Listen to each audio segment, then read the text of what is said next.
Hi, everybody. My name is Alice Pinches, as Antoinette said, who's kindly hosting for us today. I'll just pop a little message in the chat. If you can hear me and you're able to join in properly today, please could you drop a little something, say hello in the chat so that I can tell if you're able to participate fully today.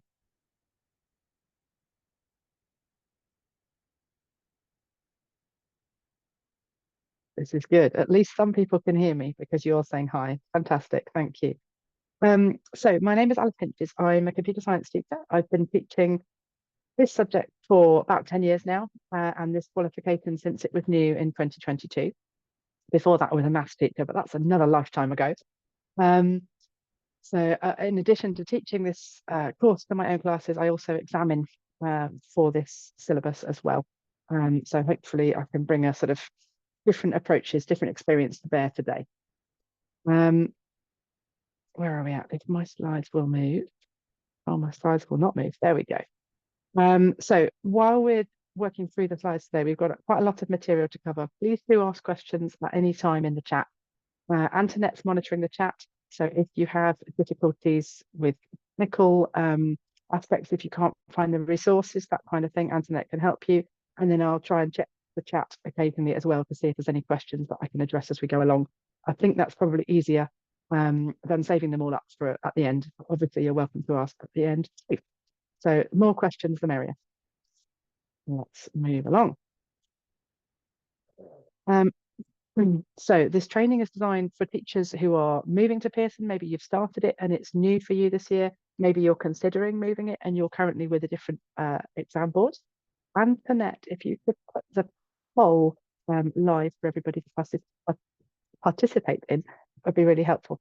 I'd like to ask you all what your position is with this. Are you switching? Are you considering? Have you already started switching it? Are you new to teaching completely?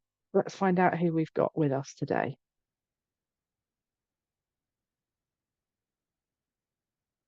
A couple of minutes.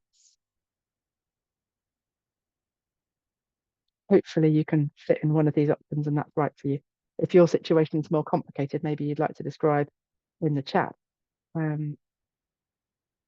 Okay, so we've got so far a mixture of people who are new to teaching this and people who are switching from other British exam boards. I don't know if we've got anybody else in there who might be switching from international into domestic GCSE course. That's where I came from. Switched into this course from an international GCSE.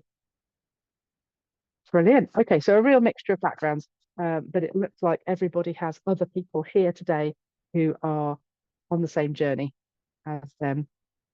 Yep, and we've got in the chat somebody who's switching into computer science, who's done IT before, GCSE IT before, and in a position of considering what the options are for next year's GCSE choices. Absolutely. Everybody's welcome. Right. So if I can end that poll, I think I can. Okay, so what we're going to be doing today is looking at the qualification structure and the material that's available to you. We're going to look at different strategies for how you might teach and deliver that. We're going to look at the specification, exam techniques in particular, and thinking about how the mark schemes assess candidates' work, both through points-based mark schemes and levels-based mark schemes. In the specification then, we're starting by looking at the overview. You've got 6 topics there. The first 5 topics are the theory topics, and the 6th one is assessed on paper 2, the programming topics. Is there anybody that hasn't been able to access the materials that have these slides in? If you're not able to, please do say in the chat, and Antoinette can help you with that. Okay, so looking in a little more detail then. Topic 1 provides the underpinning theory for topic 6. So it's the computational thinking aspects, the problem solving that goes with the programming. There is no need for students to learn a semi-formal pseudocode language in this syllabus, in Edexcel syllabus, Pearson syllabus. 2 focuses on how different types of data are represented in binary. Topic 3 is concerned with the role of hardware and software components in a computer system. Topic 4 covers networks, including the internet, and section 2 within that deals with network security as well. Common network security threats, prevention methods used to thwart them. Topic 5 considers the impacts of digital technology developments and some of the issues associated with its use. And topic 6 specifies the coding skills that students need to acquire the programming constructs that they must be able to use, if that makes sense. Topic 1, providing the theory that underpins that practical work for topic 6. Pearson strongly recommends that we teach those two alongside each other. Topic 1 and topic 6, theoretical concepts and the practical application of them. Something popped up in the chat just then. So in the documents that Pearson provides, you've got a screenshot on the left there from the specification. On the right, that's a section from the Getting Started guide, which gives a lot more detail. If you haven't discovered the Getting Started guide, I would say it's pretty crucial. I went through my first year of teaching this, not having realised that it existed, teaching only from the specification. And I did find that sometimes it felt a bit vague. The Getting Started guide fleshes all that out with more detail. So definitely make sure you have both documents. They're both available from the Pearson Qualifications website if you search for computer science there. The subject content on pages 7 to 14 of the specification details exactly what students have to learn, what we need to teach them. Each of those 6 main topics is divided into a number of sections, and each section consists of a set of numbered statements. For example, section 2.1 is binary. There are 6 numbered statements specifying what students need to understand and or be able to do. For example, statement 2.1.4 starts with be able to, denoting something practical that students have to be able to do. In this case, they're adding together binary patterns and shifting the bits in a binary number left or right. Statement 2.1.5 starts with understand. This is specifying a piece of theory that students are expected to learn about. Again, when you're interpreting these documents, you'll find bracketed lists, like the one in statement 2.1.3 here, where we've got a bit more detail about the breadth of the coverage that's required. Yes, we need to be able to convert between denary and 8-bit binary numbers. Will they have to handle 16-bit numbers and things? No, they won't. We'll do unsigned numbers from 0 to 255 or signed numbers from -127 to 128 because it's specifically restricting to 8 bits. Okay? So understanding the way that Pearson structured their specification and what these keywords are supposed to imply is really helpful, knowing what they'll be asked to do practically and what they'll be expected to write about. On the right-hand side, then, this is the matching content from the Getting Started guide. Tim Brady, who's the subject advisor, I think his details are at the end of the slides, if I remember correctly, has said that he regrets the name Getting Started guide because you won't necessarily just need it the first time you're running the course. This has so much detail in it, fleshing out the details of the specification, that it really isn't just for when you're new to the syllabus for getting started. It's an ongoing amplification of the subject content.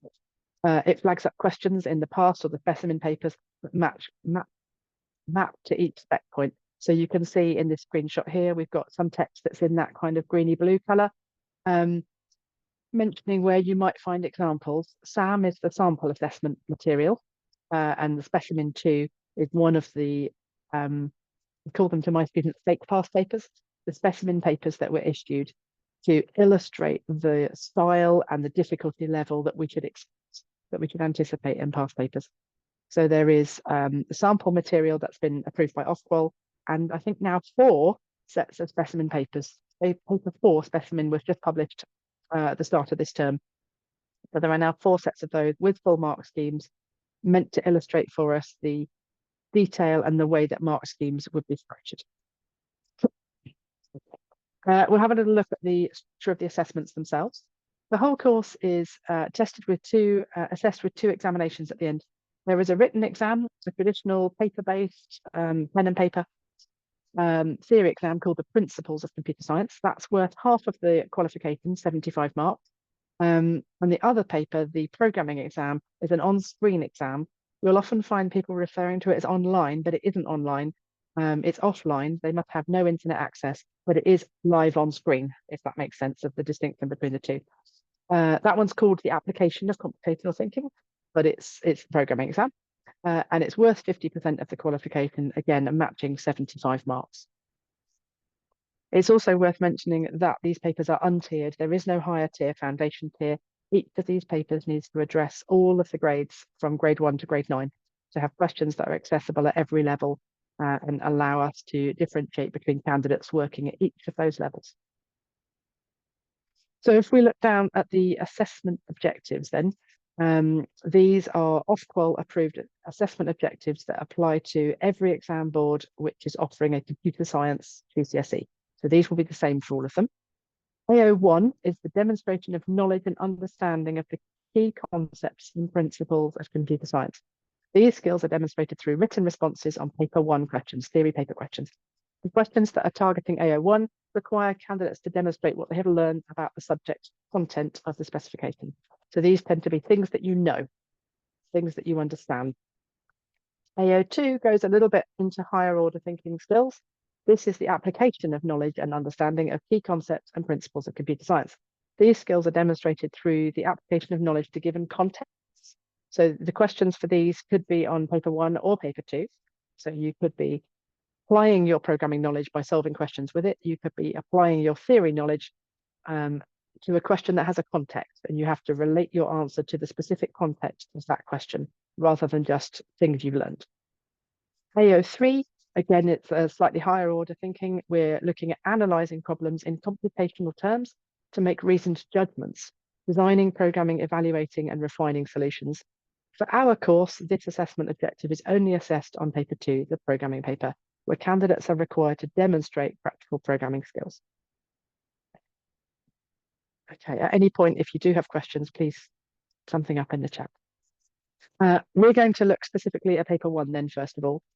In your delegate booklet, the PDF that you've been sent, you should have sections that match this. In some places, you might have the slides that I don't have, or there might be slides here that you haven't got because I'm repeating information that you've already got in one place, but it doesn't seem worthwhile repeating it in a PDF. Do feel free to take down notes. There are spaces provided for that in your PDF if that's helpful. Ask questions as we go along, type in the chat if that's helpful to you. All of the questions that are being used as examples here are from last summer, June 2023's exam papers. It will say that in the corner of every slide as well.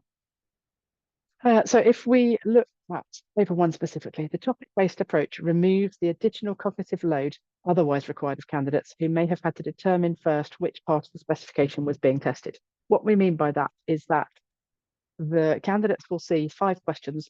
So question 1 might have lots of parts to it, part A, part B, part C, but it will tell them at the start of question 1 what this question is about. This whole question is about networks. This whole question is about computers. All 5 topics will be tested in every exam paper, every summer. They will all come up. Each of the 5 compulsory questions will use those headings from the 5 topics from the specification as shown on this slide. It is important to note that the order of the topics changes from series to series. So different years, the topics will be tested in different orders because there is a lot of work put into making the difficulty of the paper ramp. So whatever topic is tested at question 1 will aim to be more accessible for candidates who are achieving at the lower grades.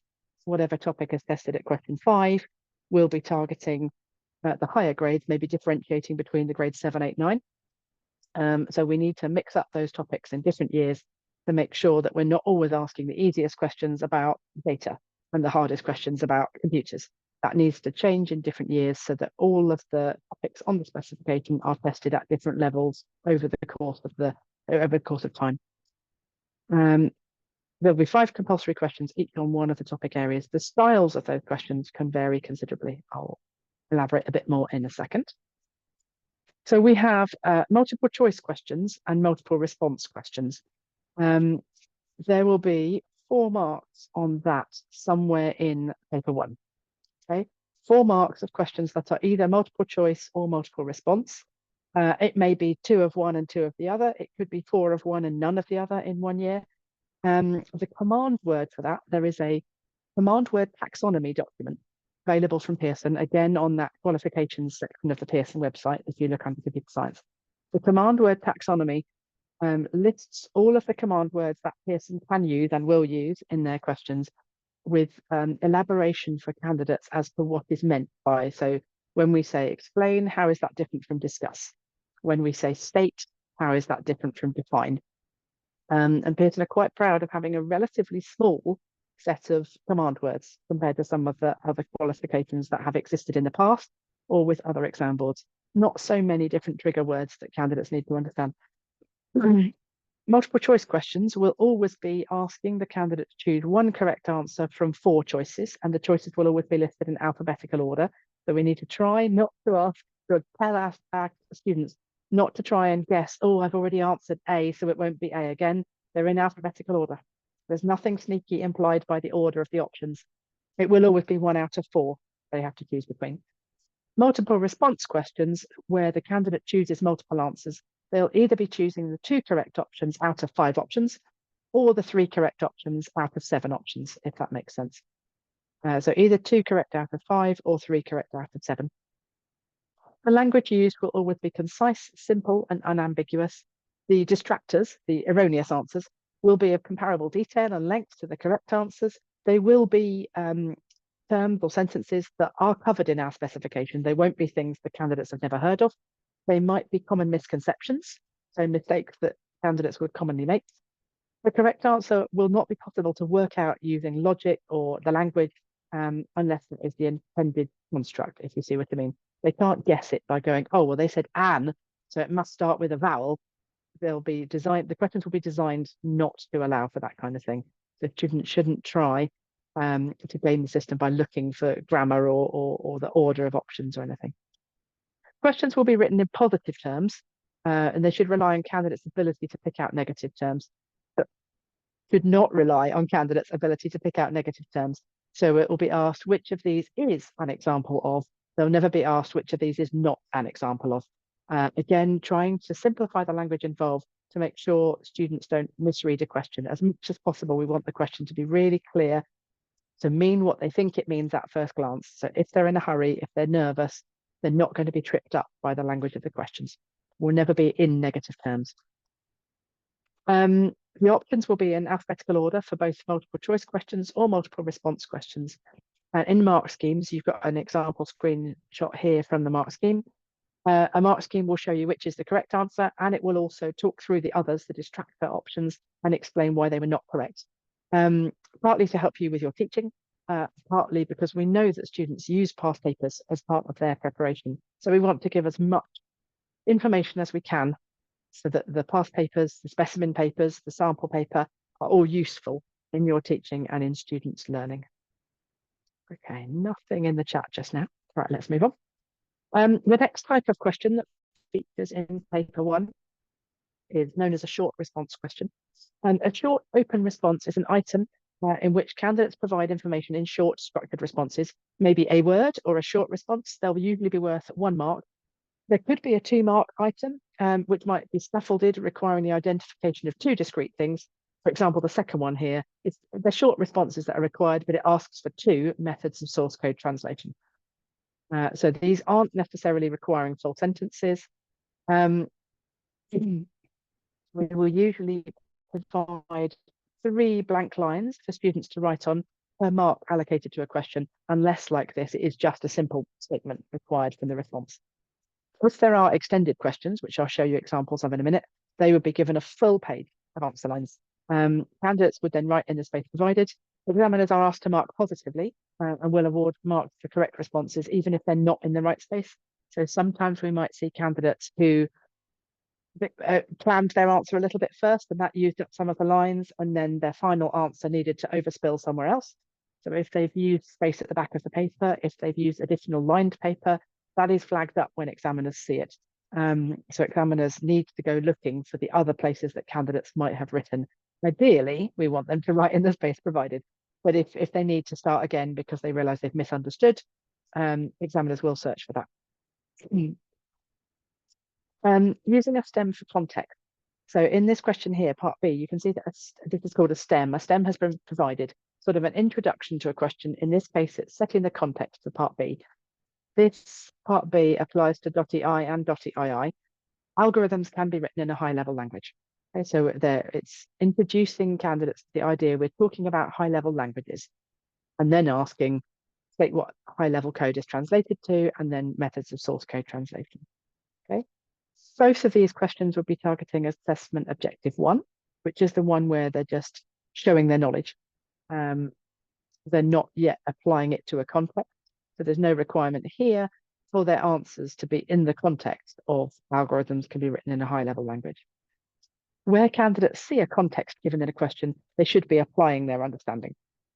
This cognitive demand allows the testing of those assessment objectives that require the higher order cognition skills. On the next slide, there's another example of that. There's a mark scheme here for both of these short response questions. It will contain a selection of acceptable correct answers. If it's possible, it will list all of the correct answers, like these two here. If there is more than one correct answer, it is reasonable to include in the mark scheme. Then an indicative response will be given in the mark scheme and examiners will award as appropriate. So we can see here any one of these 4 items on question 1, part B, dotty I, again taken from 2023 exam paper. Any one of those 4 would be acceptable. On the 4th one, you've got an alternative. You could say executable code. You could say an executable file. Something in that vein would be acceptable. On the 2nd one, we're looking for 2, so any 2 different ones should be accepted. They might say compile or compilation. We have a little additional guidance here that says compiler, compiling, any of these nouns or verbs relating to compile. Likewise, interpret or interpretation or interpreter or interpreting, assemble, assembler, assembling, all of these words are acceptable, but only one for each row. So if you had a candidate who said compile and compiling, they can't have 2 marks for that. That would only be 1 mark. Hopefully that's reasonably obvious. You're all teachers. All short and medium open response questions will be marked using a points-based mark scheme, which consists of these 4 columns: the question number, the answer that we're expecting, any additional guidance, which might tell you, for example, here, alternatives that are acceptable, or it might specifically rule out some alternatives that candidates might put. For example, when you see questions that say state one other reason for this, that, and the other, sometimes candidates don't read that properly and they give the reason that was already given in the question. And the additional guidance might say, do not accept that. Because it's very easy when you're marking quickly to not notice that they've restated the one in the question. So it might have specific guidance there. And finally, the 4th column is the mark. The mark scheme will also have a rubric, this area here, which describes how each mark is awarded, and example responses that demonstrate what a candidate would say in order to achieve the marks, as the rubric has described. Rubrics will always, from Pearson, be written as a candidate would write a response, including if there's a linked response required. It will show the minimum response that is required to achieve the marks, avoiding unnecessary language. So if we're not expecting students to write whole sentences, the mark scheme will not feature full sentences. It will feature the bare minimum of what a student would write that would be acceptable. We could encourage our students to write full sentences, but it's not necessary if the mark scheme doesn't show full sentences. The mark scheme is modeling what students should do. It will include the marking points. I've got some examples of that in a minute to show where each mark is awarded. So if there are 2 or 3 marks available, for stating a point and developing it further with an explanation, it will show you which part of that is worth 1 mark, 2 mark, 3rd mark. It will give example responses showing the breadth of different acceptable answers, and it will include alternative answers. If they're on the same derivative, the same bullet point, there'll be a slash in between to show they're alternatives to each other. You can't award both. Okay. This question, I think, is deliberately missed out of your delegates booklet because it's a repeat of notes from an earlier point. An extra example here showing where a contextualized answer is required. So we've got a stem here, some text at the beginning of the question describing that we're talking about ethical and legal issues associated with the collection and use of personal data. Candidates have to complete the table, basically. And on the right here, we've got the mark scheme. So this is a very brief example of a stem. Candidates need to be using it to answer. So not having to answer in the context of that, because these particular 2 marks, the 3 answers, are targeting assessment objective 1, where they're showing their knowledge. Okay, if candidates see questions that have a context, they should apply their understanding to that particular context. Here's an example, I think, of that. So this is question 1. So we've gone backwards in the 2023 paper to show a slightly more advanced question stem. This one is using the trigger word describe. So we're in a medium response question at this point. It's worth 2 marks. We have to describe one way that the operating system makes sure each process can use the CPU. So we're looking for a couple of sentences here, maybe a very short paragraph. We might require a bit of structure in the candidate's answers, and it will be clear to the candidate precisely what information is required to answer the question. To ensure clarity for candidates, just the 1 command word is used. That would be either describe or explain for a medium response question. The mark scheme shows linked responses. So we're looking for two marks here, one from each different bullet point. We've got, again, some additional guidance on the right saying that we might allow program instead of process. So we might include process because that's our preferred answer that we would steer students towards when we're teaching them. But if they do say program, we will accept that. If they have specific examples of processing scheduling algorithms that they might cite in their answer, that's also mark worthy. Again, we're working with a points-based mark scheme. We're not judging a level here. We're looking for specific points that the student has made that we can award marks for relevant and accurate information. So describe requires a candidate to give an account of something or a linked process by which something happens. Okay, nothing in the chat yet. I shall move on. Okay, again, we have another describe example. This one slightly more marked, 4 marks. A medium response question where a student should be making links between the different steps of a linear search algorithm. There are different ways to achieve the same description, so the mark scheme permits different alternatives by saying such as. So we've got an example here where this is not the only way that a student could gain these marks, but it would be impossible to write down all the possible alternatives that students might write. So the mark scheme does say such as. Again, that's something we can take on board as teachers. If the mark scheme doesn't say such as, then these are the only acceptable answers. If the mark scheme says such as, then we have to use our professional judgment to decide if what the student has put is an appropriate, relevant and accurate alternative. This is question 3, part of question 3 from that same last summer's exam paper. This time it's phrased as explain. Explain one reason that computers are not capable of safely controlling all aeroplane landings. So we are requiring at this point a justification. So they're supposed to state something and develop it a little further. You can see in the mark scheme here, we've got some examples. Things might happen and we should develop that further with a because. Okay, so because is the classic connected. Other connectors might be as a result of or associated with, or the reason for that is, or this is connected to, any of those kind of ideas. The student needs to develop it a little bit further, not just saying an autopilot can't control all landings because the plane might crash. That's not enough for 2 marks. We need to know why is it that the plane might crash, because the system might be out of date, because the scenario that's happening live isn't something that the system has been trained on, because the input is wrong, because a sensor has malfunctioned, because a moral judgment is made that only humans would be able to do. Something like that we're looking for here. We have something in the chat. We have a question. Oh, a good question. Presumably any structure of this would be okay. For example, if a candidate writes bullet points, yes. At this point, I think bullet points would be acceptable. I tell my classes to use invisible bullet points. Try not to actually write them down. But if that helps them articulate their ideas and think what they're trying to do, I think bullet points would be fine at this point. There's no marks here for the quality of their prose or making it rhyme or anything like that. If they do have bullet points because that's how they think, we're okay at this point. What about flowcharts? For the previous question, you mean?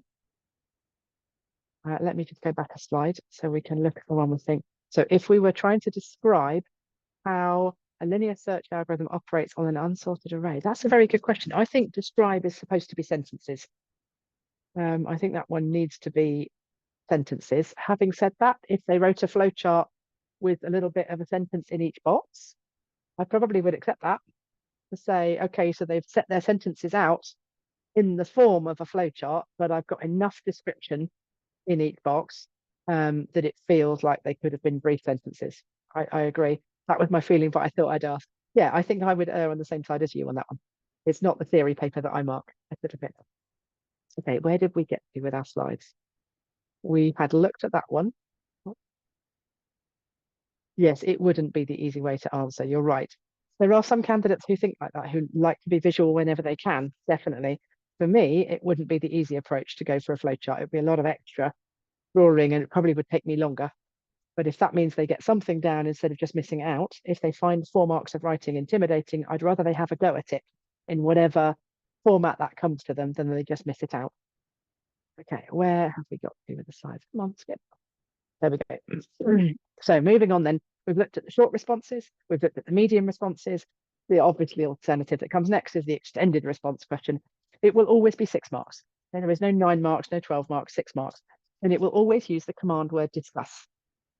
So in a discuss question, we're requiring candidates to identify issues, situations, problems, or arguments that the question is assessing, and then to explore all the aspects of that issue, situation, problem, or argument by investigating the issue or situation by reasoning, by arguments, that kind of thing.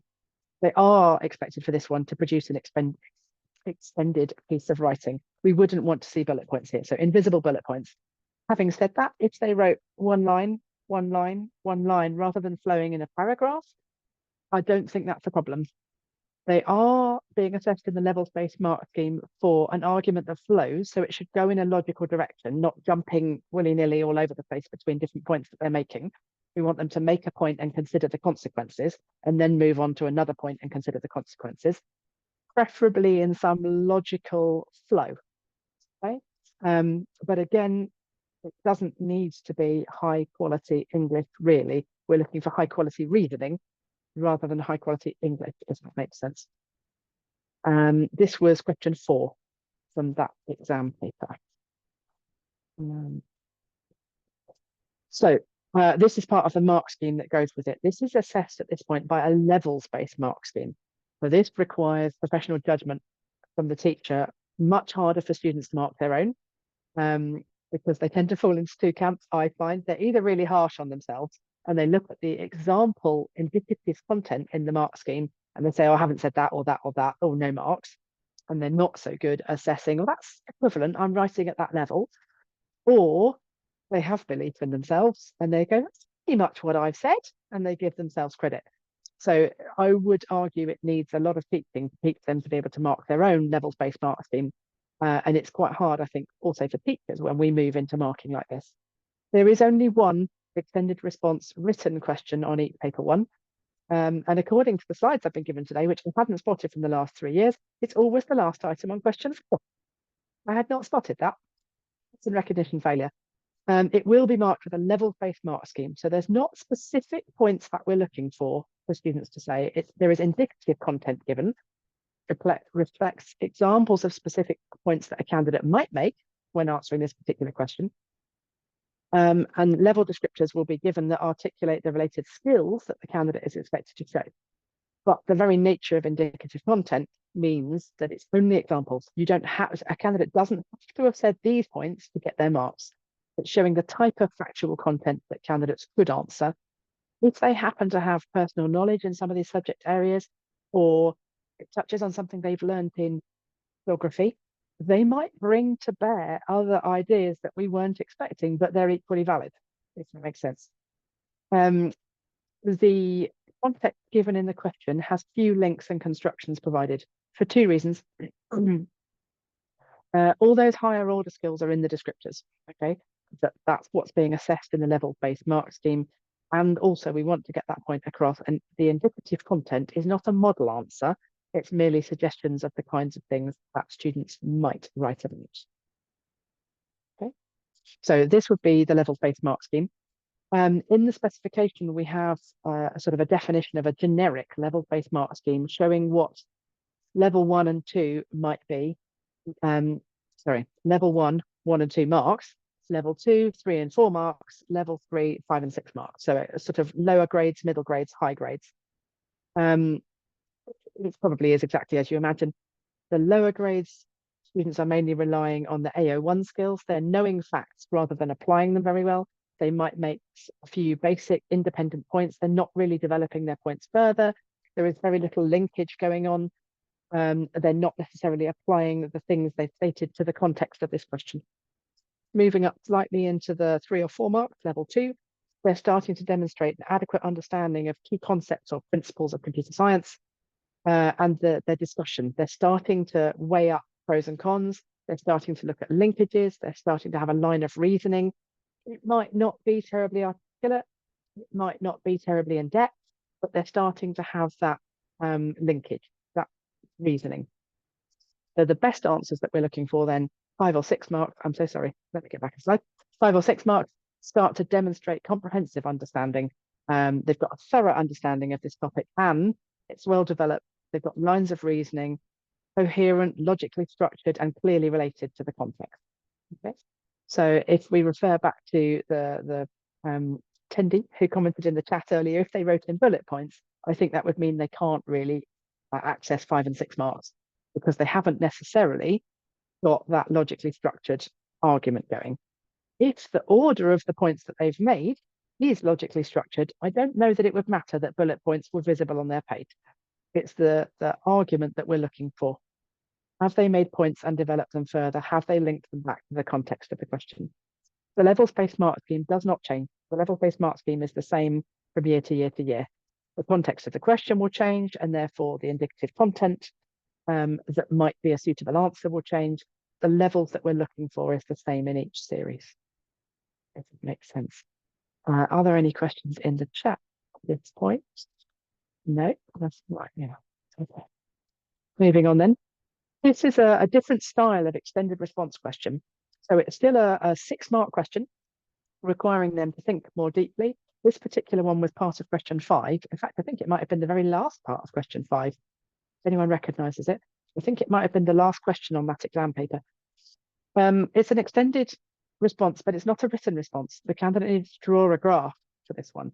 So it's a doing and applying knowledge, looking at those higher order skills. I think you've got the mark scheme for it in your delegate booklet, but I think it's not. Yeah, it's not on my slides here because it's the same. It's that levels-based mark scheme. Again, you've got indicative content provided in the mark scheme of the kind of thing we would expect to see on their graph, where we would have expected them to written their labels, what kind of thing they might have written for their X and Y axis labels. That again is indicative content. Given its position in the paper right at the end, this item is meant to be demanding. It's targeting the grades 7 to 9, trying to distinguish between those very highest grades. It could be a flowchart. We've had that. I think 2022 had a flowchart. It could be a trace table. It could be a diagram of some sort, but it won't be another written extended response. Okay, there'll only be one of those written extended 6 markers, and then another extended response question requires a different way of applying your skills. What it is has to be pertinent to whatever the topic of question 5 is that year. So in this case, the final question was about data.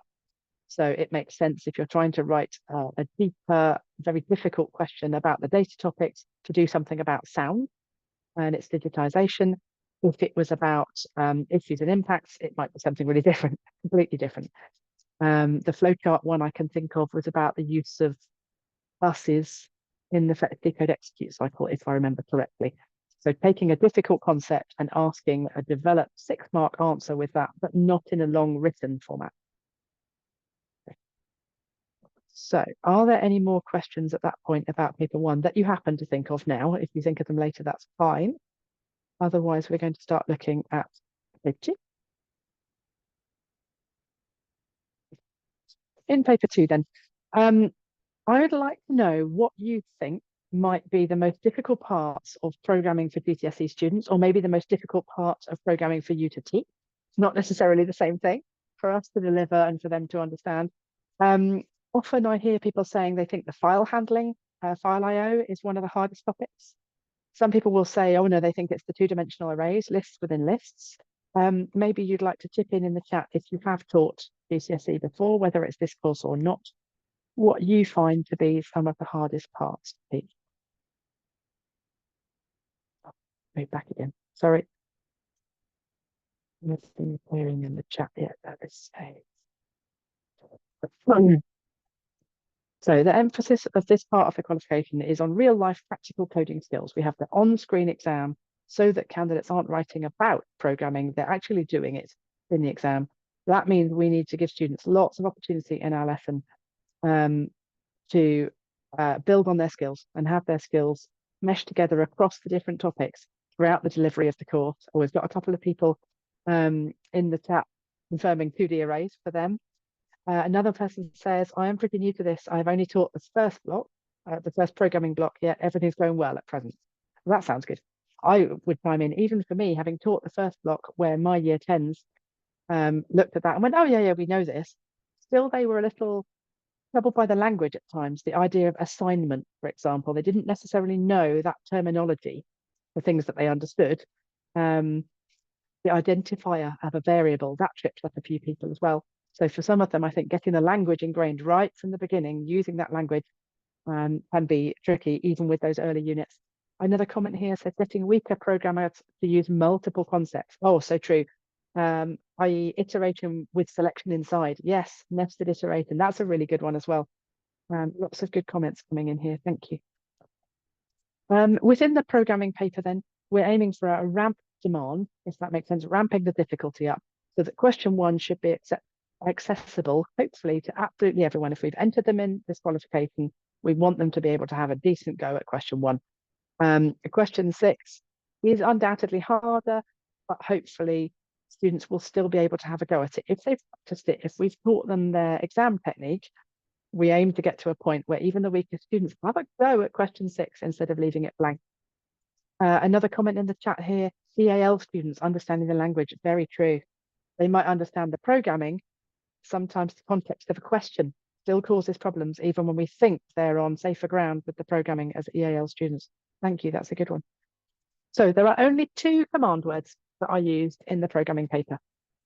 Those are amend or write. Students either have to amend a program that's already given to them or write a program where they're starting from a blank on a harder question. So deliberately designed to be not too difficult in the command words. The mark schemes are clear and consistent points-based mark schemes for all the questions. On the later questions, question 4, 5, and 6, there is also level-based mark scheme as well as the points-based mark scheme. Every question has some parts of it that are awarded with a points-based mark scheme. On paper 2, the focus is on assessing the application of the key principles and concepts, being able to analyze problems computationally. The questions in this paper are based on the student's ability to design, write, test, and refine programs. You might recognize that phrase from assessment objective 3 that we looked at the start of the slides. The questions will be clearly written and constructed with sequential elements to them. So again, they're not labeled part A, part B, part C, part D. The question is structured with bullet points to break down the steps into a sequence for students. Again, we really need to make sure students have lots of opportunity to practice paper 2 questions regularly to promote their resilience and those skills of decomposition. Some of that I find doesn't come together till towards the end of the course. And some of them can be very worried about how they're going to tackle the question 4, 5, 6, where they need to decompose the problem themselves a bit. But certainly right from the beginning of the course, we can start practicing question 1, question 2, question 3 approaches, perhaps. This paper will require students to use their IDE to write and amend programs in response to the questions. Centres will need to provide learners with an offline device, so not internet connected, and a lockdown profile, and then the centre's choice of IDE. You need to make sure, we all need to make sure that our students have used and got used to whatever IDE they're going to be using in the exam. Does anyone have any examples you could pop in the chat of which IDEs you're using or thinking about using? Do we have anyone here who's a Chromebook school? Because I know that causes extra anxiety. We have a question. Can we use Thonny offline for paper 2 exam? Yes, that's exactly what my school does.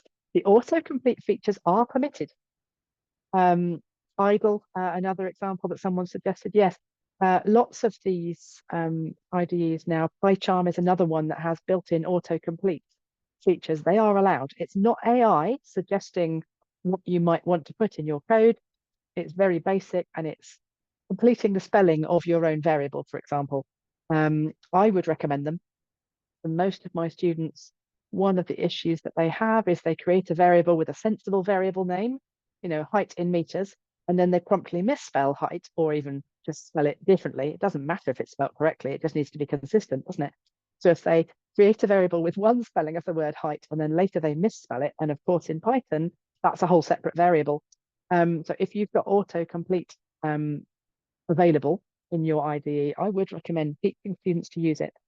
REPL is an interesting one. So we used to use REPL quite a bit in my school. And of course, now REPL has AI, you have to teach students not to rely on AI. Now that Replit have indeed removed a lot of their free education offering, we need to find new alternatives. In a course I was doing last week, the person who's asked this, the Chromebook document is a specific document that Pearson have published with guidance for how Chromebook schools can run this exam, given that it needs to be offline. And the guidance used to steer people towards REPL, which is now not really an option when you've only got 3 programs for free, and this question, we need 6 questions in this exam. So REPL might be dead in the water for us, I think. We need to contact Tim Brady and ask for an update to that document. There was a suggestion last week that Raspberry Pi Foundation have an editor, which they have been building for some time. But according to a session I attended back in the summer term, they accelerated the development, shall we say, of their IDE quite rapidly in response to REPL's announcement that they were deprecating things that many schools relied on. So I believe the Raspberry Pi Foundation one might be the obvious choice for Chromebook School to switch to.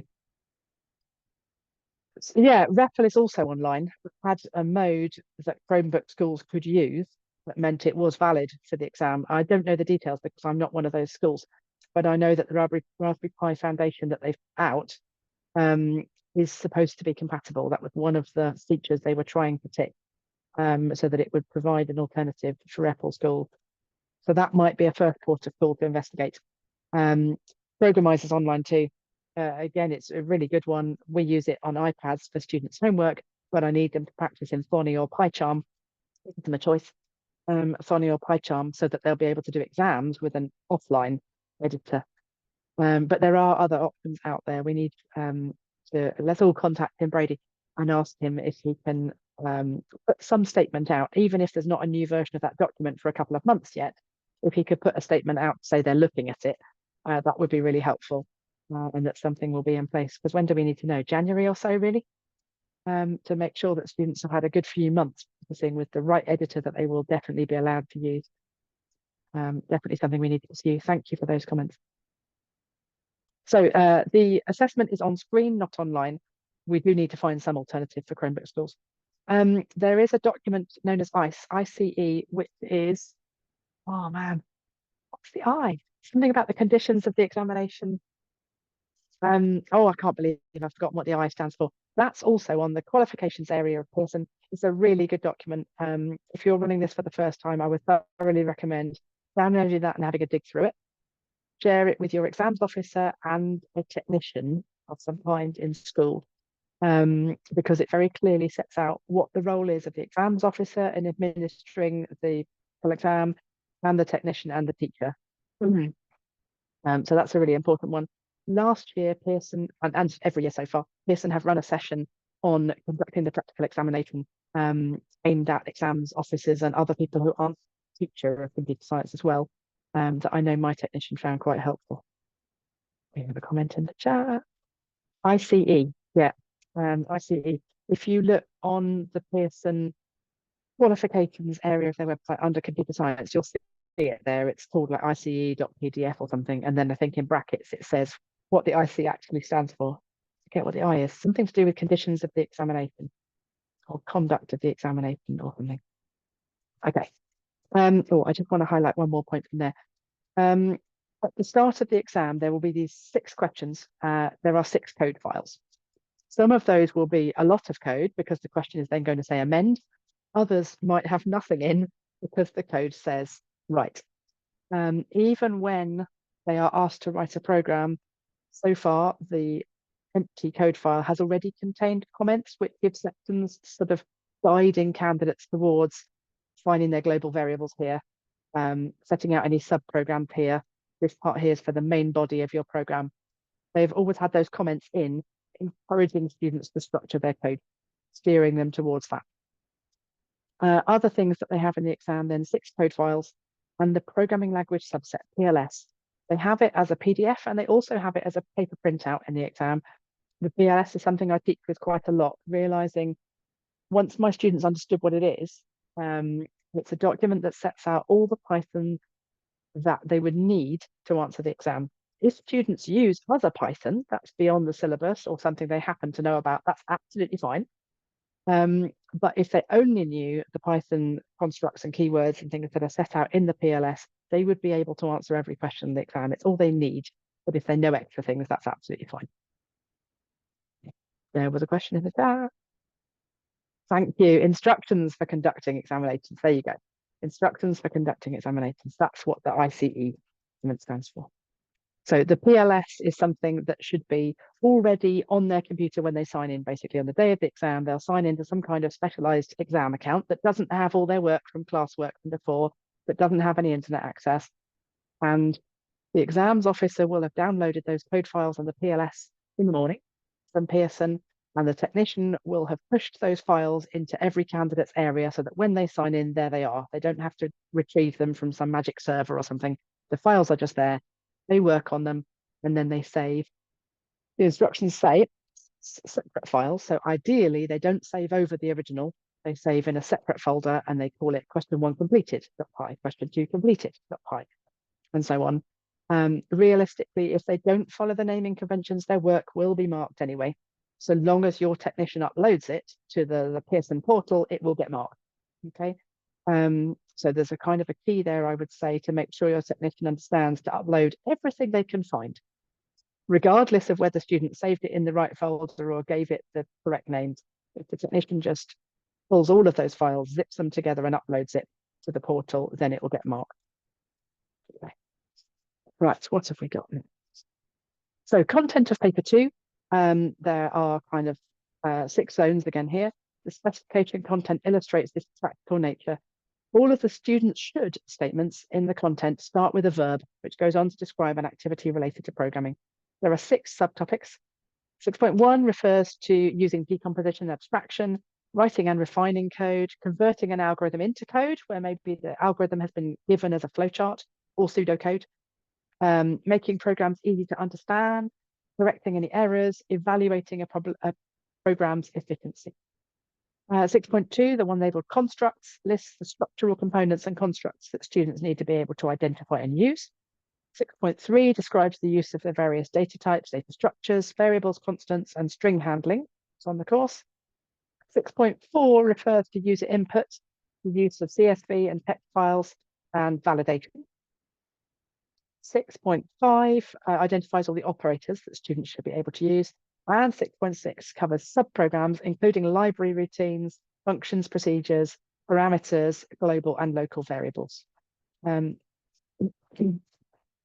do use the PLS with your classes to review the presentation of the reference material for students to use in the exam. Show them what it looks like. Talk about how in the PLS, when it exemplifies context, it uses angle brackets to mean put the name of your variable here, the name of your subprogram here. Otherwise, we find that students put angle brackets in their code, copied straight out of the PLS because they didn't understand that the angle brackets means remove this section and put your variable name here, your identifier. You might sometimes want to challenge your students and ask them to do a task without providing the PLS, but certainly at some points make sure they know how to use it. We should get them to incorporate it into their learning as a normal way of working. It's like having a formula sheet in another subject.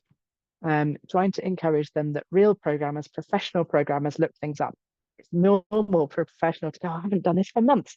I'm going to have to look it up, but I know that there is a thing for this, and the PLS will tell me what it is. So the paper 2 approach, we want an offline IDE, which should be something that candidates are really familiar with working with by then. You may need to talk to your IT support team about having that installed and what the options are. 6 coding files they're going to be provided with. There might be a data file as a .txt file. They'll have a printed copy. The questions are on a paper hard copy, and they'll have both styles, paper and electronic, as the PLS. As far as possible, when students are working on programming in lessons before, building up to the exam, they should be doing so in the same manner that replicates a practical exam. So get them working with that same IDE. Try not to let them get away with using REPL or Programize or anything with built-in AI too much. It's easy for them to believe they're doing it themselves, where actually they're taking suggestions from the AI all the time. Excuse me. Hopefully there should now be ample material from the sample paper. So there's a pair of sample papers, theory and programming. There's the 4 system papers, and there are the real live papers that were used in 2022, 23, 24. So lots of experience that we can offer students to get them working in that style. There's an example here of the format of code that Pearson uses these comments, so sort of structured with kind of grid lines around them to clearly delineate section of the program. They use this in every code file. that Pearson provides. It's worth noticing that to reduce cognitive load and avoid confusion, not all 5 sections will appear in every question. If it's an early question that has no subprograms in, there won't be anything about subprograms. Okay, they would skip those lines. If there aren't any constants, or maybe there aren't any libraries, just those comments, they wouldn't be provided because it would confuse students. They would think they ought to put something there. So all 5 possible sections are shown here. And that's an example of the front cover of the PLS and a selection, the section of notes from the PLS that looks at selection statements. So again, you can see that what I mean about the angle brackets, why students get confused about what to do with the pseudocode, I suppose, that's in the angle brackets. It needs to be their normal way of working so that they don't freak out about that kind of thing during an exam situation. The PLS is a reduced subset of the Python 3 programming constructs, and those that are contained in it have been chosen because they are common to most high-level programming languages. So they form a good foundation for progression onwards to A-level or BTEC or professional programming. They've tried not to choose things that are very Python specific, and they've tried to choose things that are fundamental to programming in general, because the GCSE is really meant to be a programming paper. It's being conducted in Python 3. We're trying to educate programmers, not just Python programmers.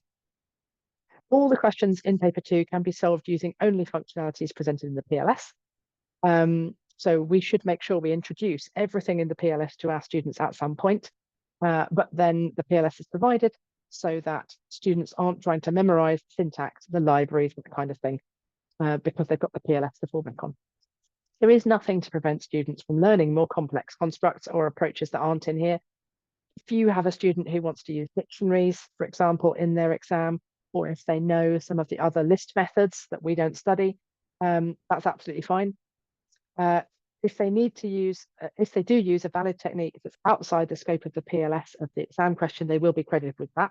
They do need to be careful that sometimes an exam question might ask for something specific that is in the PLS. One example I can think of was the 2020, I think 2022 paper that specifically asked them to use string concatenation, where they needed to use plus between 2 strings to concatenate them together for printing. If they had done it with an F string or string dot format, they wouldn't have the mark. If they'd done it with a comma, they wouldn't have the mark because the question specifically said string concatenation. It was testing whether they had that knowledge of what concatenation means. And concatenation is mentioned by that name in the PLS. So if they didn't know, they could use the PDF and do a control find, search for it. If they hadn't ever connected somehow that the plus was concatenation and the comma didn't count, they could find it that way. The PLS is reviewed every year, and there have been updates issued. I think we're on version 5 currently. I believe the promise is that the version, if there is a new version this year, it will be published by January. I believe that's the promise they make. So it might not be out in time for your mock exams for year 11, perhaps, but it would be out in time for students to be familiar with it by the time they use it and see it for real. So next slide then. There is a critical mention here. Pearson is unique among the examples in making a distinction between the meaning of the words repetition and iteration. This often catches teachers and students out. It is set out in the spec and it is set out in the PLS. Pearson uses repetition to mean while loops and iteration to mean progressing across a data structure, okay, as 2 separate items. This little comment down the bottom here is taken from question 1 of the examiner's report from 2023. So after every public exam, as well as the question paper being published and the mark scheme paper being published, there'll be an examiner's report, which is a summary of the feedback from examiners who marked it, talking about what students answered well, what they seemed to find easy, or common errors that kept coming up that are worth remarking upon to guide teachers in how they deliver the course next year. So that might be one to look at. Have a read of the examiner's report from 2024 to see what issues were highlighted this year so that we can incorporate that in our preparation for 2025. And the comment here is some students struggled to identify initialization. That was a word that they didn't recognize. Again, it's mentioned in the PLS, and selection. The triggering of the idea selection, meaning if, elif, else, is not always there if students can be good programmers but don't necessarily know the terminology. So we need to do that. Others confuse repetition and iteration. So question 1 that year the code was provided, the task was in comments at the bottom of the program, they were to suggest a line number where they saw iteration happening, a line number where selection construct was used, a line number where a constant is used or something like that, So they were recognizing and naming terminology relating to programming constructs, basically. And that part of the examiner's report is highlighting which things were the most common that students didn't know. Okay. Question types that come up in paper 2 then. We've got a range of different question types. In the early part of the paper, they'll be requiring candidates to follow instructions to identify structural components, so like the one I was talking about just now, recognizing terminology. They might be fixing errors in code that's already provided. They might have to fill in the blanks on a program that's mostly done to write code snippets. So, what's missing from these brackets here if this is the intention. Further on in the paper, we'll have questions that are likely to involve converting an algorithm into code. So they have to write the whole program perhaps, but the design is already provided for them in a flowchart or pseudocode. They might be given a program where they don't have to write any code. They have to put lines into the right order, what's known as a Parsons problem. Choose the right order in order to make it behave as it should. They might need to improve the readability of a program by adding some white space, changing variable names, adding suitable comments.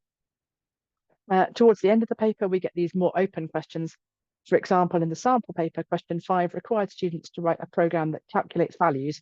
The formulas were given in the question paper, and they were to obtain input from the user and then use it in a formula.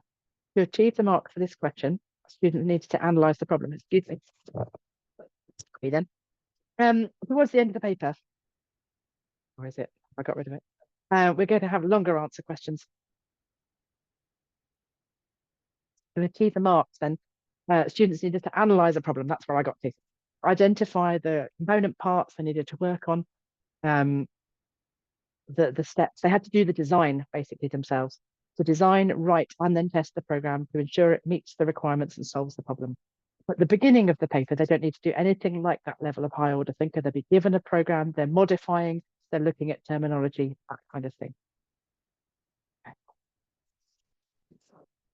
So here's an example of question 1. Was if I need to cloth some more.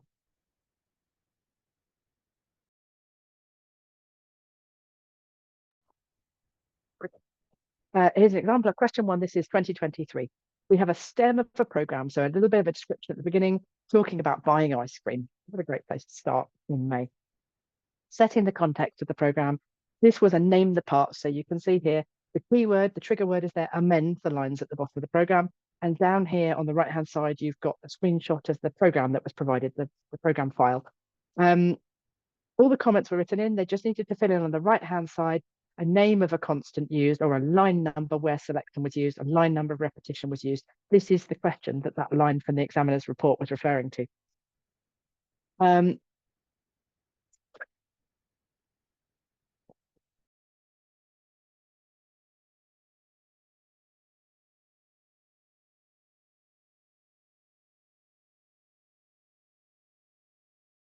I think I win this time. Right, I think I've beaten it.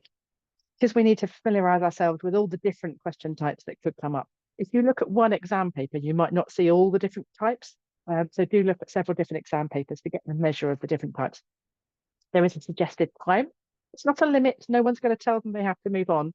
You might have some weaker candidates who want to spend more than the time allotted on the earlier questions because they think they won't have much to do that they can do on the harder questions.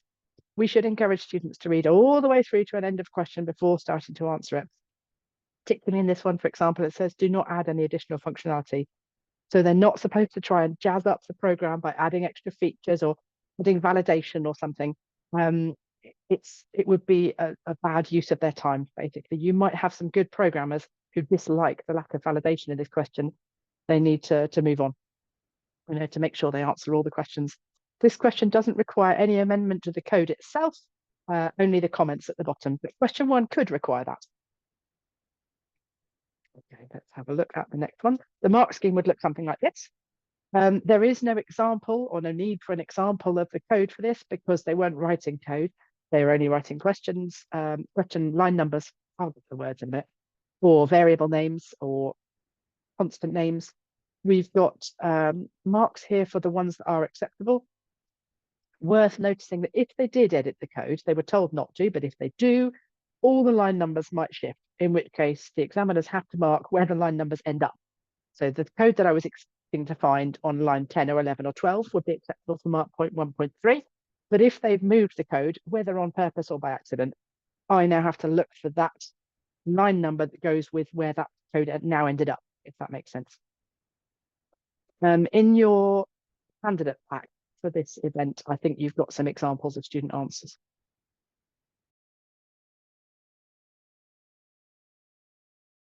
Anything at this point? Okay, next one then. Question 2. In 2023, it looked like this. Again, you've got the STEM as the question talking about an exercise routine here. It suggests 15 minutes. Students need to use the code file that was provided, which is here on the right-hand side of the slide.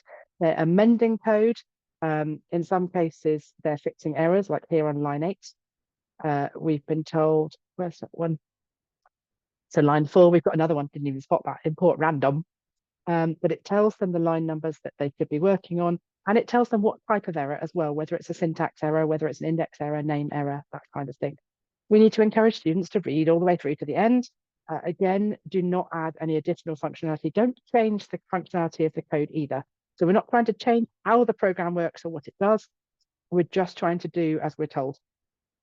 In my experience, it's some of my best programmers who can't resist modifying the code to make it better, in their opinion. Interestingly, at this point in the paper, it's worth noticing if a student fixes the error they were supposed to fix, introduces a different one, they're likely to get the credit for it anyway.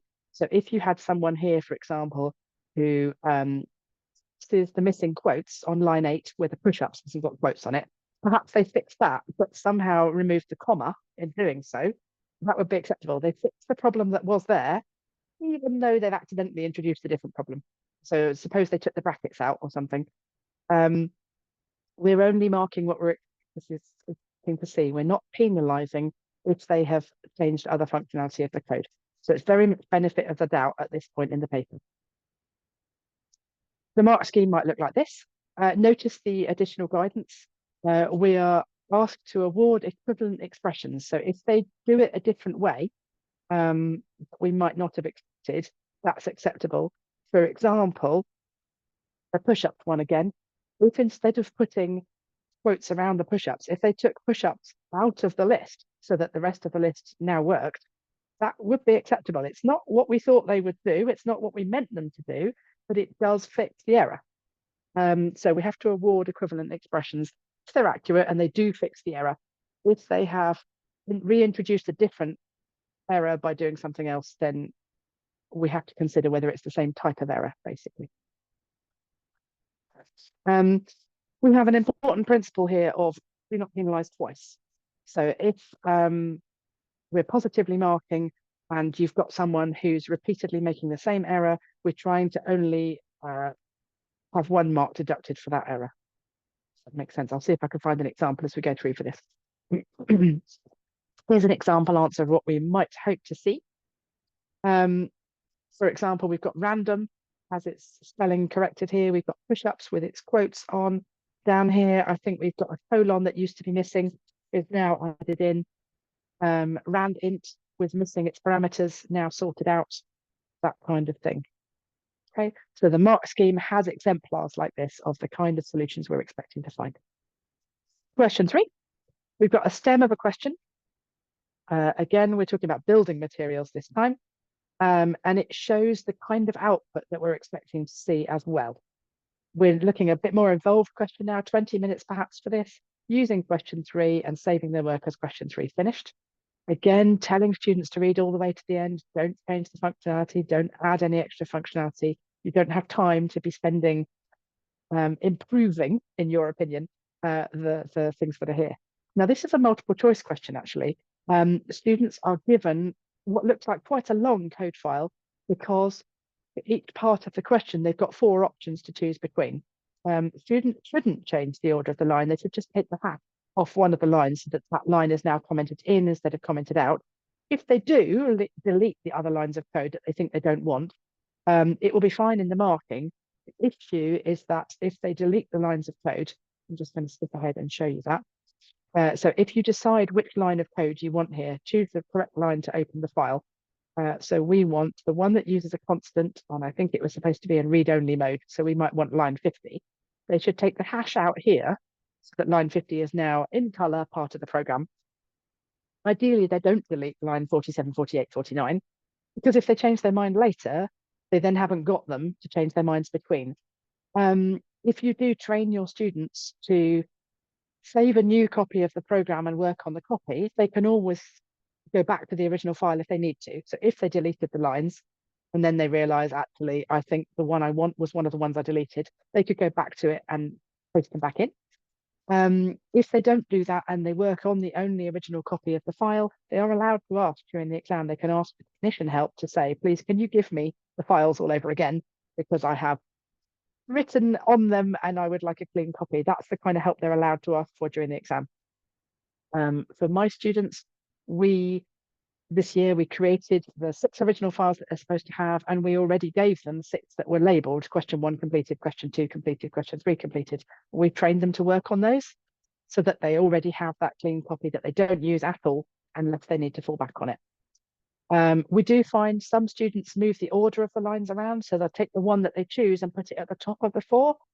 Should be fine. The examiner should realize what it is that they're doing and give them all the credit anyway. There's a potential risk when they do that. That if the examiner is expecting to see line 50 uncommented and they see line 47 uncommented, there could be an error in marking there. For your own sanity, when you're marking mock exams and things, I would train them not to do that. So leave the lines exactly as they were and just change the hashes. So they're commented in or commented out. Please, when they meet one of these questions, train your students to run it. Run it and run it and run it until it behaves how it should. Because it's multiple choice, if it doesn't behave how it should, they can deduce that they've got at least one wrong somewhere and they've got other options to try. So they should be able to have a decent attempt at one of these questions, at least some marks correct. Potentially, they could walk out of that exam knowing they've got that question completely correct because they ran it and it behaved as it should. A mark scheme for question 3 might look like that. So we've got very specific lines that we're looking for. I'm expecting it to be line 7 down here. That's the one we were looking at. I'm expecting line 50. But really, what I want is that code. If they've messed with the line numbers and it's now not line 50, it's fine so long as that's the one they chose. Okay. There should be only one line uncommented. If they've uncommented more than one, they cannot have the marks for that bullet point. Okay. So if they've got 2 commented in line 10 and line 11, they cannot have the mark, even though line 10 was corrected. You can't go around picking multiple options on a multiple choice. The rest of the mark scheme looks like that for question 3. So all the way through, stating which lines to expect. Question 4 then, we have a stem of the question, setting a context in terms of calculating volume of a prism. It's not a maths exam. They're given the formula. They're told exactly what each variable represents in that formula and the formula for the area of a prism as well. They're also given some test data over here, labeled as to whether it's base height, length, area or volume. They can see, hopefully from this, they can infer we're talking about float values, not ints at this point. They've got test data that should get them realizing that it needs to be floating point values. The bullet point does say, the bullet point does say take 3 decimal inputs from the user as well. And they must do a little bit of validation, all inputs greater than 0. So they've been told in very clear detail what the requirements of the program are. Let's have a little look at the code that they're given then.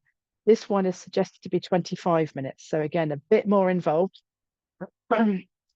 Suggestion for a teacher is to have a think about how we would approach that question. If it was me, what would I start with? If I were teaching this to my students, where would I encourage them to start? Possibly I would encourage my students to start with the input and output messages. To say I'm going to put my input messages in, make sure I've got meaningful variable names, make sure I've got meaningful messages. Don't just have a little cursor flashing and the user has to guess, should I enter the base first or the height first or the length first? Meaningful messages are important. There are marks for that. If they can put that in, they can start to include white space. If they can include white space, they can start to have comments, meaningful comments. The comments should improve the readability of the program, and we're looking for several things there. Comments should not be on every single line of code. One second.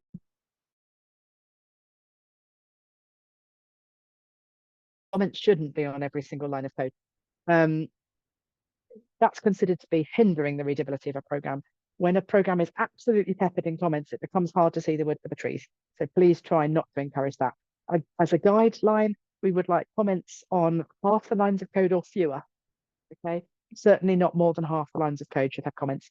Ideally, we would like comments at the start of a block of code rather than at the right-hand side at the end of each line. Again, it's readability. When you put comments on the right-hand side, you tend to have to scroll left and right to read everything.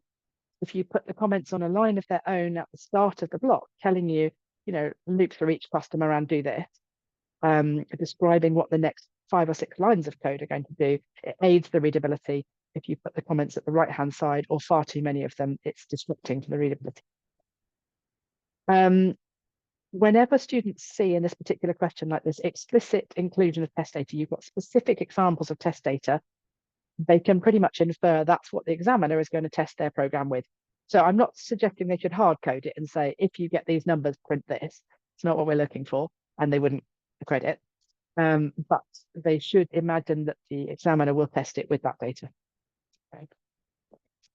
All right. So the program they were given looks like that. There is no functional code here, but the comments are written in a logical order that would work.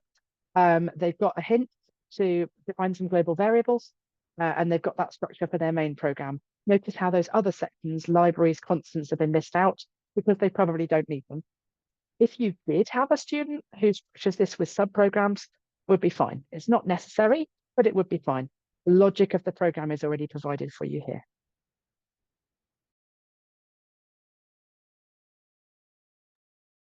So these later questions, question 4, 5, and 6, have a levels-based element to their mark scheme as well as the points-based. This is the first one of them. So it's a 15-mark question. The first 12 marks were marked with a points-based mark scheme. Do you see this as an examiner? Have they done this? Have they used this approach? Have they used these constructs? And the last part is a levels-based mark scheme. There are 3 marks for the functionality of the program. Does it work as it should? Okay, and we're testing that for 1 mark. This is the generic levels-based mark scheme for functionality that's in the spec. This is starting to try and make it more relevant for this particular question. So the things we might consider, does it translate without crashing? Okay, can the program run? If it can't run at all, it can't have any functionality marks. If it runs, then crashes with a runtime error. Perhaps there's been an issue with the way they've converted data types. That would be a maximum for 1 mark if it has a runtime error. If some part of the program is working, maybe the input statements are there, something like that. There has to be something that functions as it should for 1 mark.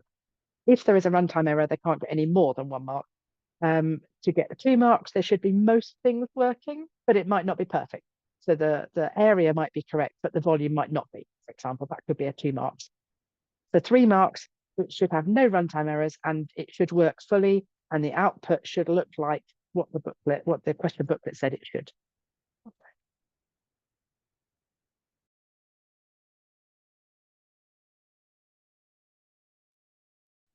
So you've got a specific example of a student response here. This is one taken from the examiner report of 2023. This is a good example. It earned 13 marks out of 15. They have used appropriate relational operators. You've got your comparisons in your while condition there. You've got logical operators, the or being used in the while condition again there on line 17. The while loop is an appropriate construct to achieve this.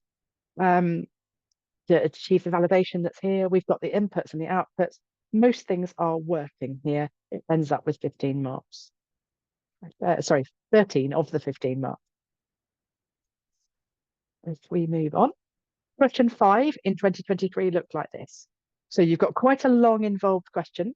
They're being given a program. You can see the initial program on the right-hand side that they were given. Again, suggested 25 marks. Again, this is worth 25 minutes, 15 marks. They're making amendments. So there are some parts of the program that are not complete, some parts that have errors. So we've one here, I'm looking line 20, correct a logic error. Explains what the logic error is caused by. And they need to switch out int, I seem to remember, and put in the ord. They want for this one to find the ordinal, I think, not the integer. You can't just convert a letter to its ordinal value using int. So in some places they're amending to fix errors. In some places they might add some extra thing here. So down here at line 30, we have a comment that matches the instructions on the question paper. So the comments are linking back to the bullet points in the question paper, giving a bit of guidance about where in the program they might put each part of their solution. So that one says add a procedure, no parameters needed. It's going to display a welcome message. And then down here at line 36, they're being told, call your welcome procedure. So that procedure you defined earlier, make a call to it down here. All these comments are matching with the bullet points from the question paper. Okay, you've got this in your delegate pack for today's event. So if it's too small to read on your screen, hopefully you can read it in the delegate pack. So students are writing a programmed solution. We might be testing AO3 here with the higher order thinking, but they're not writing an essay for an answer. They're producing a program for an answer. And hopefully everything is clear in how it matches between the question paper, printed material, and the comments in the question here. Okay. Question 5 has 2 parts of the 15 that are level based. Shown on the following slides, that's for the design of the code and the functionality. So it had the first 9 marks were points-based marks. Are these things seen in their solution rather than are they working? And then 3 marks are available, up to 3 marks for the design, because they've had to design certain parts of this approach themselves. Not the whole thing, but some parts of it. So in this case, we're looking for specific things. Were the variables changed to match the new header variable names? Did the welcome subprogram work as a subprogram? You know, did it have an indented body? Did it not have a return statement because we're not returning anything? Was it defined with a def keyword? Is it a subprogram? And then 1 mark of the design here is for using isDigit for their validation. If I can just skip back a slide. They had to add in some validation. Where does that need to go? I can't see it. Maybe we'll put the mark scheme further forward. We got the student answer. We haven't. I think it's in your delegate booklet. Sorry, but it's not in my slides. We had to add in some validation for the, where is it? Here, down at line 48. Check that only the digits 0 to 9 appear in the date of birth. So there are loads of methods they could do for that. We want to reward sound design principles in the design level-based mark schemes. If they used an approach like the built-in method isDigit, we would give them that mark. If they used a less efficient method, or maybe they iterated through all the digits and checked isDigit 1 digit at a time and didn't realize they could do it for the whole of the string that was entered, then they wouldn't get the design mark for that. So you can see we're rewarding good design at this point. And then the other 3 marks, levels-based mark scheme for the functionality, does it work as it should? So we are looking for, does it translate? Does it have runtime errors? Same kind of criteria as before. Does some part of it work as it should? Does most of it work as it should? Does it completely work as it should? Teachers should familiarize themselves with previous examples of what's been required for functionality in past papers. So if you look at different question 5s or 6s, questions that have got a functionality LBMS level-based mark scheme, you can see pattern in what kind of thing it takes to achieve 1 mark, 2 marks, 3 marks. Question 6, where we're running out of time here. We're nearly at the end of paper 2 now. This had a context, programs required to determine whether a user can access a database. So we're performing validation. We've got a 2D array, as mentioned by several people earlier, one of the hardest topics to teach or for students to learn. Lo and behold, it's turned up in question 6, which arguably should be the hardest question. 25 minutes suggested, 15 marks again. Again, tell your students to read all the way through, as well as this line about do not add any additional functionality. We've got a statement here reminding students to use comments, white space, and the layout to make their program easier to read and understand. There are marks in this question for that. There is no scaffolding provided. That's all they have here, that right-hand screenshot. They've given all the data in a table. They've got the heading for global variables and to structure their code, global variables main program. Write your code here, it says. So they've got a lot of freedom. They have to do their own design. There's no scaffolding provided. The student will have to follow the bullet points. So it reminds them, prompt for and accept a username and password. They're going to have to think about saving those in variables. What names should I use?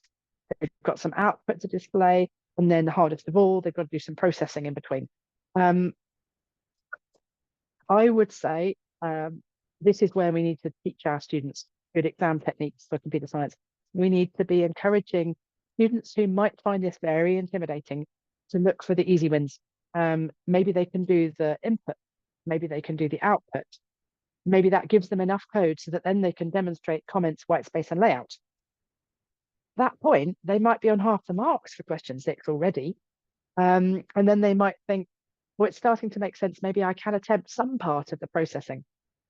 Okay, so we need to try and help them understand how to approach question 6 and question 5 to a certain extent. When they leave it blank, it's 15 marks gone. 15 out of 75 marks is really significant. If they can attempt it, pick off those easy marks, hopefully that gives them the confidence to try and develop it further. The levels-based mark scheme might look like this. For good programming practice, we're looking for meaningful variable names and white space in their layout to improve readability, a sensible amount of white space to improve readability. If they've put a blank line on every other line, it's not improving readability because now your whole program doesn't fit on the screen when it would have. So judiciously chosen white space between sections of program.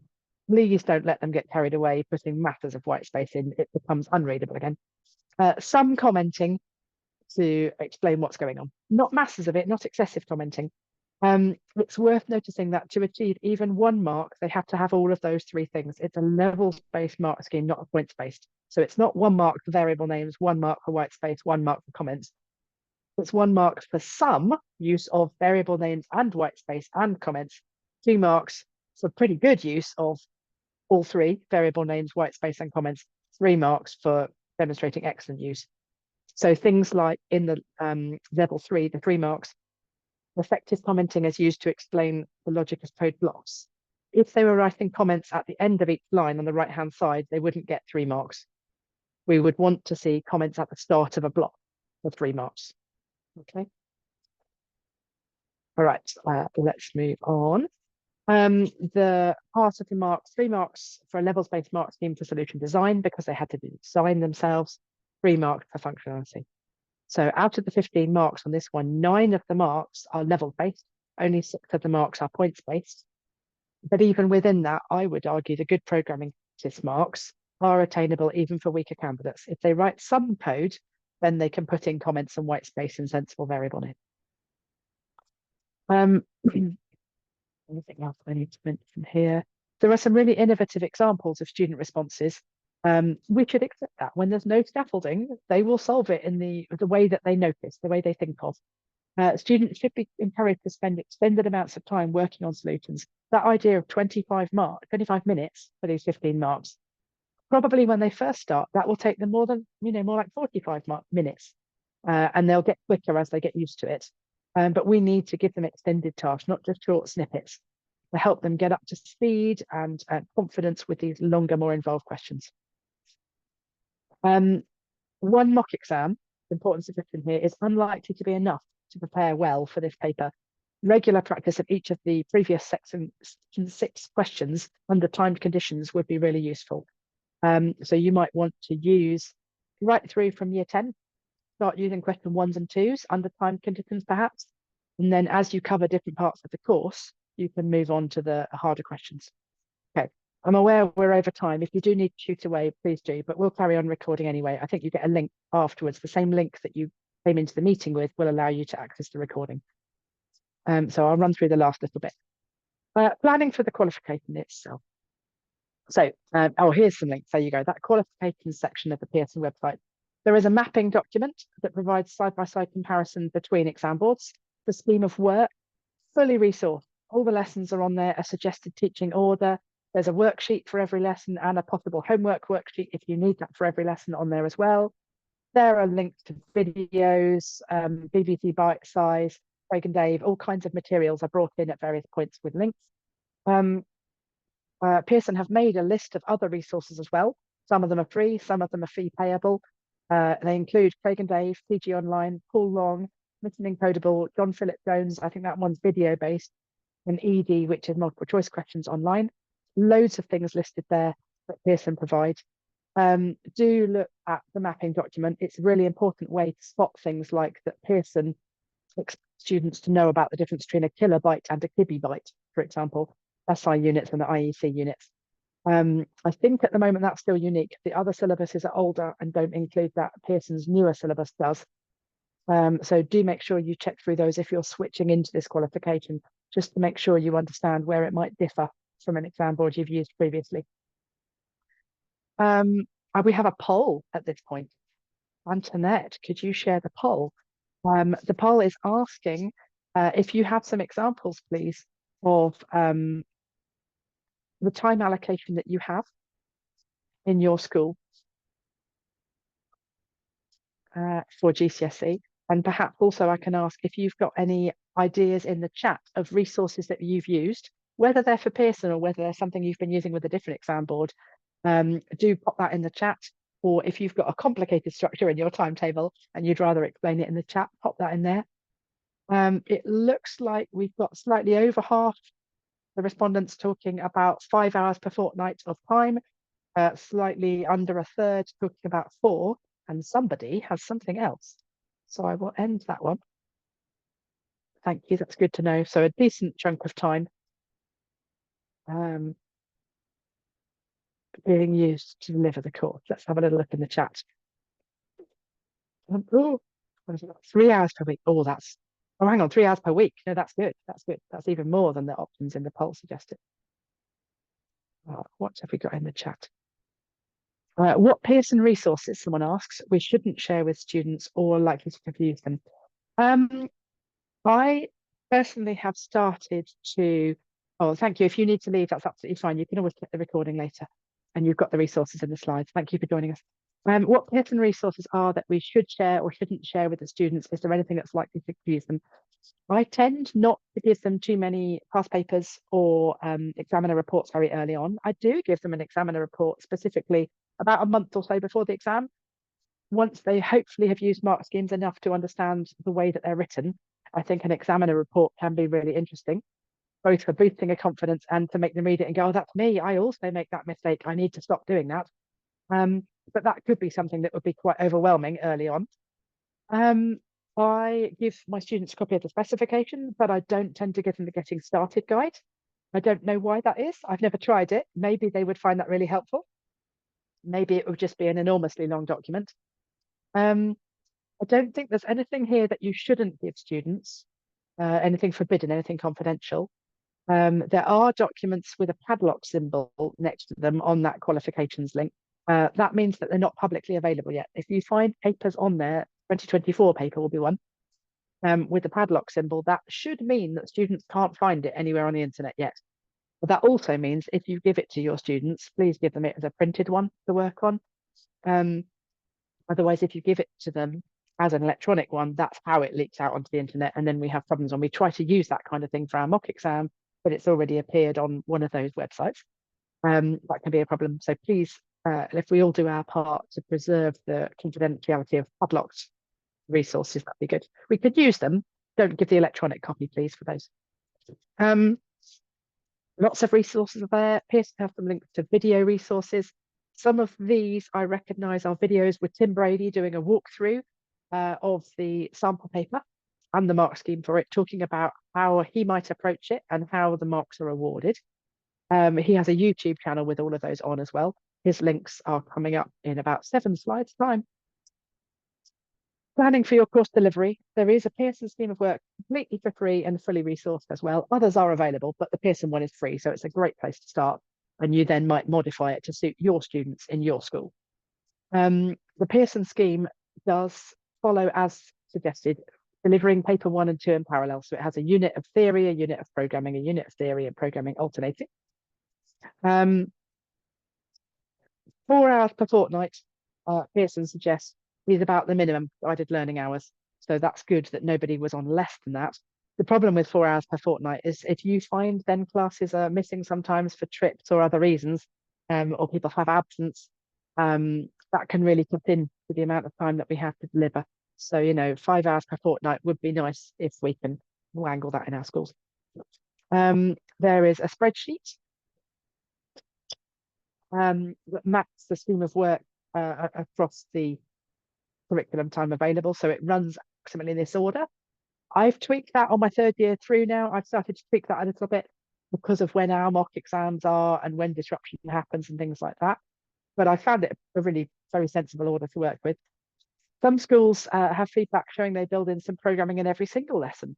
That maybe if you've got hour-long lessons, maybe you always spend 10 minutes of every lesson programming, even if the rest of it was a theory lesson, that kind of thing.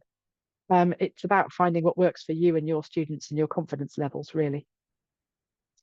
Coming up then in the slides, what have we got next? Assessment materials. This is all sort of talking you through what's available, really. Sorry, that one just said assessment materials. There are, as I said before, 1 sample paper, theory and programming, 4 specimen papers, each theory and programming, 3 years worth of the past exam materials with the question paper mark scheme and examiner's report for each, including exemplar student answers. ED on diagnostic questions have been working in collaboration with Pearson. So those are specifically devised with Pearson, the questions on there mapped to the specification so that every topic is adequately covered. You can find all those there. Down in the bottom right here, that's a screenshot of the page, qualifications page, showing what the links look like. Are there any more questions? If you've got any more, anything you've thought of, fire away in the chat. Otherwise, as a summary, hopefully we've covered the structure of the course, the structure of the assessments, a bit about what content is on paper 1 and paper 2, talking about how we might prepare students to be successful, what specific guidance we need to give them before exams, and you know a little bit about where to find an absolute host of resources for planning, delivery, and assessment. Failing that, every subject with Pearson has a subject advisor, real experts in their field. Tim Brady is ours, and his details are there. That is what he looks like as well. He's really approachable. If you contact him, I can personally say he does get back to you with answers and clarify things.